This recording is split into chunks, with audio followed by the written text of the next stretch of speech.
بسم اللہ الرحمن الرحیم۔ بسم اللہ الرحمن الرحیم۔ الحمد للہ وکفا وسلام علی عبادہ الذین اصطفیٰ، اما بعد۔ عزیز طلبہ، اصول الافتاء و آدابہ کی آج ہماری نشست نمبر 36 ہے، اور آج کی نشست میں ہم اسی ترجمے کو مکمل کریں گے جو ہم نے گزشتہ نشست میں شروع کیا تھا، یعنی کتب ظاہر روایہ کا جو تعارف ہم نے پڑھا تھا، خلاصہ اس کا جو ترجمہ رہتا تھا الزیادات اور زیادات الزیادات، یہاں تک ہم نے وہ ترجمہ مکمل کر لیا تھا، تو آج یہیں سے ہم اس کا ترجمہ آگے لے کر چلیں گے۔ فرماتے ہیں کہ الزیادات و زیادات الزیادات، یہ دونوں کتابیں جو ہے یہ الجامع الکبیر کا تکملہ اور تتمہ ہے، اور شیخ ابوالوفا الافغانی نے شرح زیادات الزیادات کے مقدمے میں قاضی خان رحمہ اللہ کے حوالے سے نقل کرتے ہوئے یہ لکھا ہے کہ جب امام محمد الجامع الکبیر کی تالیف سے فارغ ہوئے تو انہیں کچھ ایسی تفریحات یاد آ گئی جو انہوں نے جامع الکبیر میں ذکر نہیں کی تھی، تو انہوں نے ایک دوسری کتاب لکھی تاکہ اس میں وہ تفریحات ذکر کر دے۔ اس نئی کتاب کا نام انہوں نے زیادات رکھا۔ پھر انہیں مزید کچھ فروعات یاد آئی تو انہوں نے ایک اور کتاب ان فروعات کے لیے تصنیف کی، جس کا نام انہوں نے پھر زیادات الزیادات رکھا، اور اس کی تکمیل سے پہلے ہی امام محمد کا انتقال ہو گیا اور وہ اسے مکمل نہیں کر پائے، کما قضا قالہ قاضی خان فی شرحہ، یعنی قاضی خان نے اس کتاب کی شرح کے اندر یہی بات لکھی ہے۔ چونکہ یہ تکملہ ہے، بما انہ تکملۃ للجامع الکبیر، فرماتے ہیں کہ چونکہ یہ تکملہ ہے تو اس لیے اس کا منہج اور اسلوب جو ہے وہ وہی ہے جو الجامع الکبیر کا ہے، تو اس لیے مسائل کی باریک بینی اور تفریحات کے توسع میں بھی اسی کی طرح ہے۔ اور یہ بھی روایت کی گئی کہ امام ابو یوسف اپنی ایک علمی مجلس املا میں تھے، انہوں نے چند دقیق تفریحات بیان کرتے ہوئے یہ فرمایا کہ ان مسائل کی تفریحات محمد بن حسن کے لیے بڑی مشکل ہوں گی، لیکن جب یہ بات امام محمد کو پہنچی تو انہوں نے زیادات کی تالیف کی تاکہ یہ کتاب اس بات کی دلیل بن جائے کہ ایسی تفریحات جو اس سے بھی زیادہ باریک تر ہے، ان کو بیان کرنا امام محمد کے لیے کوئی مشکل کام نہیں ہے۔ بہرحال وقد اعترض بعض الناس على هذا التغلغل، فرماتے ہیں کہ بعض حضرات نے امام محمد کی ان تفریحات جزیات میں بہت زیادہ کاوش اور بہت زیادہ کوشش پر یہ اعتراض کیا ہے کہ بہت سی جزیات تو ایسی ہے کہ بسا اوقات ان کا پیش آنا ہی مشکل ہے، لیکن شمس الائمہ شرخسی رحمہ اللہ نے اس کی وجہ بیان کرتے ہوئے یوں لکھا ہے کہ فإن قیل سے اعتراض کیا ہے، اور پھر آگے جواب لکھا ہے کہ اگر کوئی شخص یہ سوال کرے کہ امام محمد نے یہ مسائل کیوں ذکر کیا ہے، حالانکہ ہر عقل مند شخص یہ جانتا ہے کہ یہ مسائل نہ تو اس وقت پیش آئے تھے اور نہ ہی ان کی ضرورت تھی، قلنا، تو ہم جواب میں کہیں گے کہ کوئی بھی شخص کسی علم کو سیکھے بغیر جس کی اس کو ضرورت نہیں ہے، اس کے علم کے لیے تیار نہیں ہو سکتا جس کی اس کو ضرورت ہے، یعنی غیر ضروری چیزوں کو بھی سیکھنا پڑتا ہے، تبھی اس علم کی مکمل یعنی کہ معلومات انسان کو حاصل ہو سکتی ہے۔ فیصیر الکل من جملۃ ما یحتاج الیہ هذا الطریق، تو اس طریقے سے وہ ساری چیزیں جو ہے اس کی ضرورت پیش آ جاتی ہے۔ اور وانما یستعد للبلاء قبل نزولہ، فرماتے ہیں کہ کسی بھی حادثے کے پیش آنے سے پہلے ہی اس کے لیے تیاری کی جاتی ہے، اور یہ بھی اسی کے قبیل سے ہے۔ اور فرماتے ہیں کہ یہ کتاب چونکہ تکملہ ہے، یہی وجہ ہے کہ یہ تمام ابواب فقہ پر مشتمل نہیں ہے، اس کے زیادہ تر مسائل کا تعلق جو ہے وہ معاملات سے ہیں، اور اس کی شرح جو ہے بہت سارے علماء نے لکھی ہے، آگے سارے جو ہے ان شروحات کے نام ہیں جو مختلف حضرات نے اس کتاب کے بارے میں لکھی ہے۔ اور ان شروحات کے بعد پھر اس عبارت کے اندر حضرت نے وہ نقطہ ذکر کیا ہے، وذکر سبب تعلیف ہی، کہ امام سرخسی نے اس کی سبب تعلیف کے بارے میں جو ہے یہ نقطہ ذکر کیا ہے کہ نہیں، بلکہ یہ السیر الصغیر سے متعلق ہے۔ فرماتے ہیں کہ وکانا الکتاب و شروحہ عزیزۃ الوجود، یہ کتاب اور اس کی شرح و شروحات جو ہے وہ دنیا بھر کے مکتبوں میں نادر تھی، تو پھر حضرت فرماتے ہیں کہ میرے جو بھانجے ہیں قاسم اشرف، انہوں نے قابل قدر محنت کے ساتھ قاضی خان کی شرح جو ہے شرح زیادات کی تحقیق کو سر انجام دیا، اور اس پر عمدہ تعلیقات کا اضافہ کر کے مختلف نسخوں کا باریک بینی سے جائزہ لینے اور ان کی تصحیح کے بعد اس شرح کو انہوں نے 6 جلدوں میں شائع کیا ہے۔ اس کتاب میں انہوں نے ایک مفید مقدمہ بھی کا بھی اضافہ کیا ہے، جس میں امام محمد اور ان کی کتب، قاضی خان اور ان کی تالیفات اور کتاب الزیادات زیادات اور اس کے نسخوں کے بارے میں پوری کی پوری تفصیل بتائی ہے، اور اس طرح یہ ایک پوشیدہ خزانہ علم کی پہنچ میں آ گیا۔ اللہ تعالیٰ ان کو بہترین جزا عطا فرمائے اور ان کے علم عمر اور عمل میں برکت عطا فرمائے۔ اب اس کتاب کی یعنی شرح الزیادات جو قاضی خان کی ہے، اس کی خصوصیت آخر میں حضرت نے یہاں نقل کی ہے۔ فرماتے ہیں کہ اس کتاب کی خصوصیت میں سے یہ بات ہے کہ قاضی خان ہر باب کے شروع میں ان اصولوں کی تشریح کرتے ہیں جن پر امام محمد نے اس باب کے مسائل کو باندھا ہوتا ہے۔ اس طرح ہم جیسے طلبہ کے لیے مسائل اور ان کے ماخذ کو سمجھنا آسان ہو گیا۔ کتاب کے محقق قاسم اشرف صاحب حفظہ اللہ نے کتاب کے آخر میں شرح الزیادات سے خلاصہ کے طور پر تمام قواعد و ضوابط فقہیہ کو ایک جگہ جمع کر دیا ہے۔ اب یہ ہے ظاہر روایت کے اندر 5ویں کتاب السیر الصغیر۔ فرماتا ہے کہ اس کتاب کا موضوع جو ہے احکام السیر ہے، اور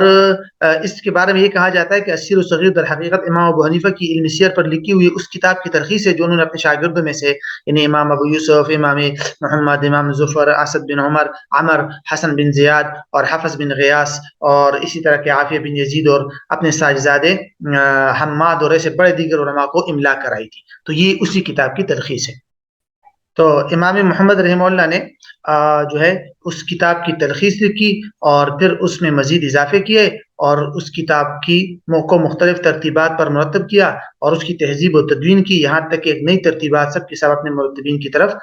جو ہے وہ پھر منسوب ہو گئی۔ پھر فرماتے ولم یصل الینا الا کتاب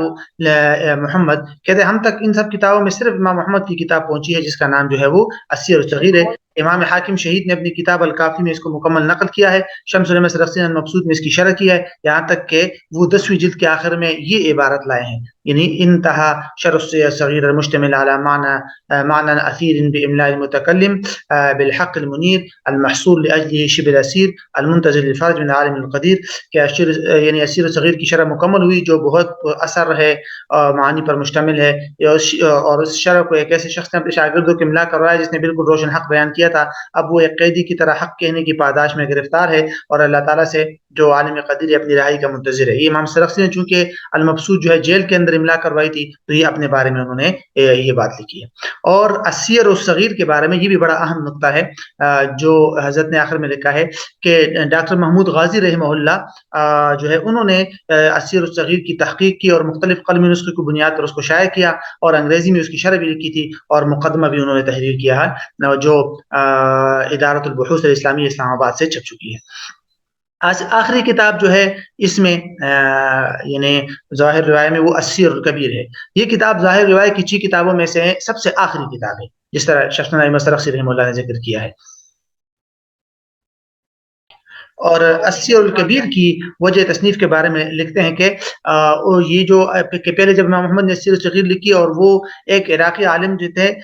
وہ اہل شام کے بڑے عالم امام عبد الرحمن بن عمر اوزاعی کے ہاتھ لگی تو انہوں نے پوچھا کہ یہ کس کی لکھی ہوئی کتاب ہے؟ کسی نے جواب دیا کہ یہ محمد عراقی کی کتاب ہے۔ اس پر انہوں نے کہا کہ وما لأهل العراق والتصنیف فی هذا الباب، کہ بھئی بھلا اہل عراق کو اس باب میں انہیں تصنیف کیسے کر سکتے ہیں کہ ان کو تو سیر کا علم ہی نہیں ہے، اور رسول اللہ علیہ وسلم کے مغازی اور اس کے اصحاب جو ہے وہ تو شام اور حجاز کی جانب تھے، عراق کی جانب تو نہیں تھے۔ فإنها محدثة الفتح، یا عراق تو ابھی فتح ہوا ہے۔ تو جب یہ بات امام اوزاعی کی بات امام محمد کو پہنچی تو کہتے ہیں کہ ان کو بڑا غصہ آیا اور انہوں نے پھر یہ کتاب تصنیف کی۔ بہرحال اور یہ بات بھی کہتے ہیں کہ وحکی عنہ لما، اور یہ بات بھی بعد میں نقل کی جاتی ہے کہ جب امام اوزاعی نے بعد میں سیر الکبیر کو دیکھا تو انہوں نے فرمایا اگر یہ کتاب بہت سی احادیث پر مشتمل نہ ہوتی تو فرماتا ہے کہ میں کہتا کہ یہ آدمی اپنی طرف سے علم گھڑتا ہے، اور بے شک اللہ تعالیٰ نے اس کی رائے میں جواب کی درستگی کو متعین رکھ دیا ہے، اور پھر فرمایا وفوق کل ذی علم علیم۔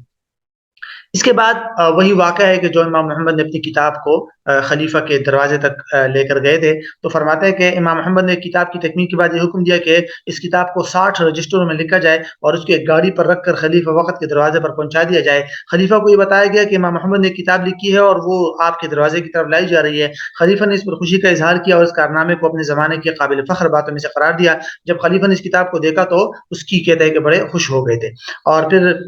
خلیفہ نے اپنی اولاد کو امام امام محمد کی مجلس میں بھیجا تھا تاکہ امام محمد سے اس کتاب کی سماعت کرے۔ اسماعیل بن توبہ قزوینی خلیفہ کی اولاد کے اتالیق تھے اور وہ ان کی حفاظت کے لیے ان کے ساتھ ہی نگران کی طرح امام محمد کی مجلس میں حاضر ہوتے تھے۔ انہوں نے بھی اس کتاب کی سماعت کی۔ پھر اتفاق ایسا ہوا کہ اس کتاب کے راویوں میں سے اسماعیل بن توبہ اور ابو سلیمان جوزجانی کے سوا کوئی بھی باقی نہیں رہا، اور انہی دونوں حضرات نے امام محمد کی یہ کتاب جو ہے وہ روایت کی۔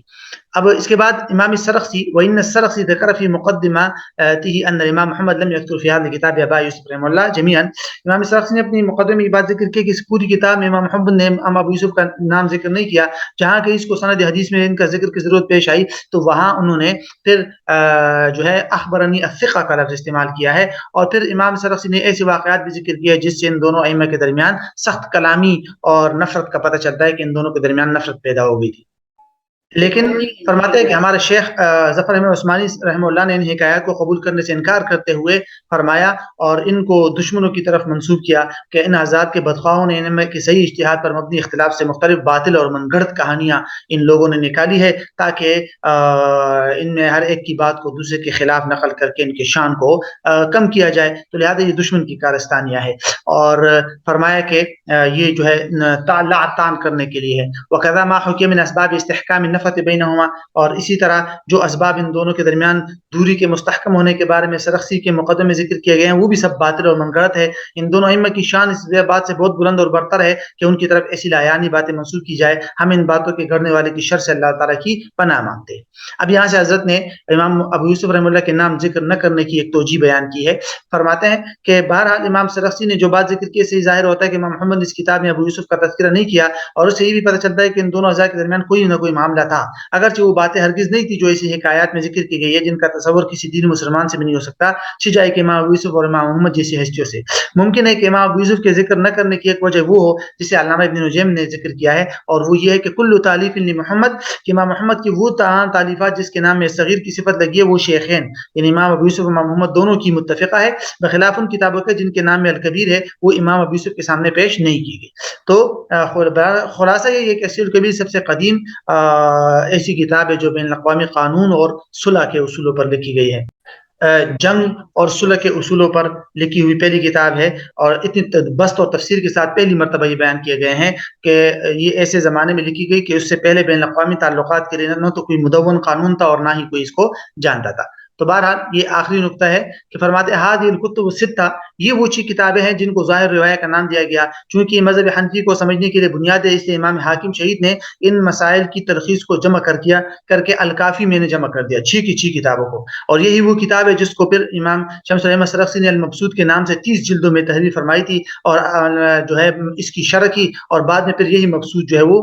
ماخذ بن گئی۔ تو اب جو المبسوط مشہور ہے وہ امام سرخسی کی ہے جو چھ کی چھ مشتمل کتابوں کی شرح ہے امام حاکم شہید کی الکافی کے اندر جو جمع تھی چھ کی چھ کتابیں، تو وہ ساری کی ساری کہتے ہیں اس کی شرح المبسوط سرخسی ہے۔ اور علامہ ترسوسی رحمہ اللہ نے لکھا ہے کہ مبسوط سرخسی جو ایسی کتاب ہے کہ اس کے علاوہ کسی اور مخالف والے قول پر عمل نہیں کیا جائے گا، ولا یرکن الا الیہ، اس کے علاوہ کسی اور کی طرف جو ہے میلان بھی نہیں کیا جائے گا، فتویٰ بھی نہیں دیا جائے گا، اور ولا یعول الا علیہ، اور صرف اسی پر اعتماد کیا جائے گا۔ یہ آخری نقطہ ہے جو ہم نے بتایا تھا کہ امام محمد کی کچھ اور کتابوں کو بھی علماء جو ہے وہ ظاہر روایت میں شامل کرتے ہیں، لیکن حضرت نے اس کا انکار کیا۔ فرماتے ہیں کہ امام محمد کی مزید 3 کتابیں ایسی ہیں جن کے بارے میں بعض مؤلفین نے لکھا ہے کہ ان کو ظاہر روایت کے ساتھ ملحق کرنا ممکن ہے کیونکہ یہ 3 کتابیں مشہور بھی ہے اور اہم بھی ہے۔ ان کے نام یہ ہے کہ موطا امام محمد ہے، کتاب الاثار ہے، کتاب الحجہ علی اہل المدینہ ہے، والظاہر انها وان كانت بمثابه كتب ظاہر روایہ۔ فحضرت فرماتے ہیں کہ ظاہر ہے کہ اگر یہ تینوں کتاب امام محمد کی طرف نسبت کے صحیح ہونے اور اہل علم کے درمیان مشہور ہونے کے اعتبار سے ظاہر روایت کے درجے کی ہے، لیکن یہ کتابیں مذہب کے بیان اور اس کی فروعات کو بیان کرنے کے لیے بنیادی طور پر نہیں لکھی گئی، بلکہ ان میں سے پہلی 2 کتابوں کا موضوع جو ہے وہ احادیث ہے اور آثار ہے، اور جو فقہی مسائل جو اس میں آئے ہیں وہ تو طبعاً آئے ہیں ضمناً، اور تیسری کتاب تو اس موضوع جو ہے اس کا موضوع اختلاف ائمہ کے مسائل ہے۔ تو اسی لیے حضرت فرماتے ہیں کہ والکتاب الثالث موضوع الخلافیات، تیسری جو کتاب ہے اس کا موضوع خلافیات ہے۔ جہاں تک ظاہر روایت کی کتابیں ہیں تو بنیادی طور پر ان کی وضع اور تصنیف ہی بیان مذہب کی ہوئی ہے، لہٰذا یہ کتب ظاہر روایت ہی مذہب حنفی کی معرفت کے لیے قابل اعتماد ہوگی۔ شاید اسی وجہ سے فقہائے حنفیہ نے ان تین کتابوں یعنی موطا اور کتاب الحجہ اور یہ جو